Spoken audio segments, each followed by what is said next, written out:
Boating activity increased significantly during the pandemic, and with increased exposure, there is greater risk of accidents, injuries, and deaths. Dealers report 15-year highs in boat sales and a dramatic increase in first-time boaters taking to the waterways. With new boaters on the water, accidents are also increasing, often due to avoidable mistakes. Boating under the influence, failure to pay attention, improper lookouts, and excessive speed. For experienced boaters, it's time to think more defensively at the helm, even if it means changing favorite habits until incident levels normalize. Take a lesson from defensive car drivers. Watch out for the other guy. For new boaters, it's never too early to take similar steps to minimize your risks on the water.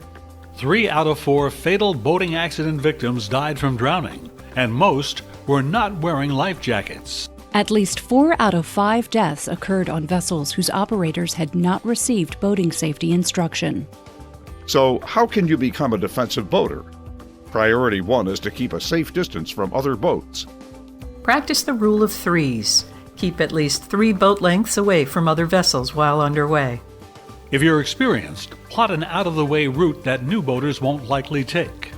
Untrained operators usually aren't comfortable far from their launch ramps or docks.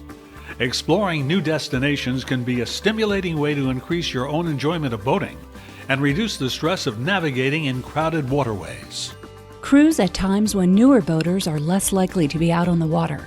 New boaters tend to be most comfortable midday in ideal weather, and it can be worthwhile to improve your skills with specialized on-the-water training and additional precautions so that you're more comfortable at off-peak times. Slow down, especially in high-traffic harbors where human-propelled watercraft can emerge suddenly from behind a pier and cut in front of your boat. Keep a distance from docks and be prepared to stop whenever you're turning a corner by slowing down even more. Choose to take angles to the sun. Avoid heading directly into the sun so as not to miss seeing a smaller craft in the glare. If you have passengers, assign a lookout on board.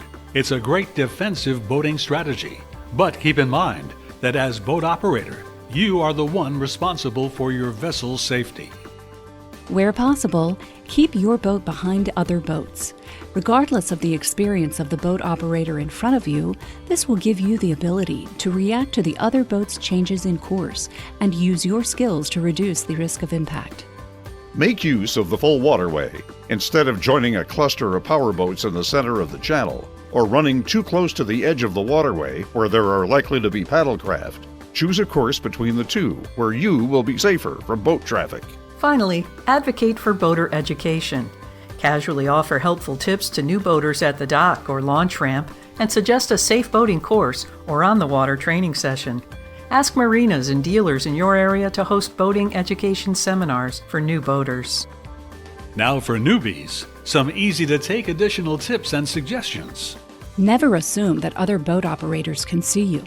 Avoid high-traffic areas whenever possible, and proceed with caution when you must cross a channel or busy waterway. Choose and wear a brightly colored life jacket and clothing that will make it easier for others to see you on the water. Be aware of environmental factors like chop or waves, fog or glare that make your vessel more difficult to spot. When meeting another watercraft head-on, take a moment for a 360-degree look around to ensure no other boats will be impacted. Then make a turn decisive enough to show your intentions to the right or starboard, so that you pass the other vessel on your left or port side. When being overtaken from behind, hold your course straight so as not to surprise the passing boat. When navigating in areas with restricted movement, give way to less maneuverable larger vessels. Learn how to tell if you're on a collision course by watching an approaching boat's movement relative to a fixed object on shore. If the other vessel doesn't move relative to the fixed point, you're on a collision course and should slow down and make a clear and obvious turn out of the path of the other boat to cross behind it. But once again, first do a 360-degree scan to ensure you won't be turning into the path of yet another boat. There's a lot more to learn to fully and safely enjoy your newfound pastime. Invest in your and your passengers' safety by taking a safe boating course online or in a classroom, and treat yourself to an on-the-water training session. Together, we can make the waterways safer for everyone.